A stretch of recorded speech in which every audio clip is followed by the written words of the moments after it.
There's a very interesting case happening in Florida to where the governor of Florida removed the state's attorney because she refused to seek the death penalty in a case where a young brother, 40-something years old, not that young, is accused of executing a lieutenant female police officer and then killing his pregnant girlfriend before that, who was 8 months pregnant. Yeah. He killed her. She was 8 months pregnant. He executed a police lieutenant female who was trying to apprehend him. But the state's attorney said she didn't want to seek the death penalty because, one, it doesn't prove to reduce crime. Two, it's financially impacting on the state because of appeals and keeping them on death row. And the third reason, I agree with her, because rich people don't get the death penalty. The death penalty is always preserved and reserved for poor people who cannot afford an adequate and thorough defense. So the first two you agree with, and the third one you don't. Quanell, Florida state law. You kill a police officer, you're going to get the death penalty, and that's exactly the way it should be. So what this attorney, this state attorney, is doing by suggesting she's not going to go after this individual for the death penalty, she's ridiculous and she should be removed. She doesn't understand state laws.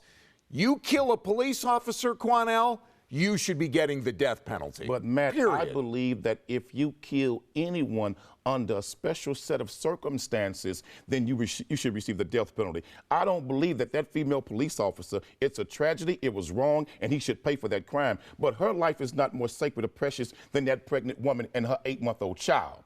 I think all lives are sacred and precious, and we can't have a double standard that a cop's life is more precious than a civilian's life. When it comes to murder, you murder a police officer that is doing their job, trying to protect a citizen, and this individual shoots and kills a police officer along with the woman he was going after. Yes, you do face the death penalty, Matt, Quanell. That is the way that it's written, Matt, and that's what you do in a courtroom. The law may be written that way, but a cop's life is a precious life, yes.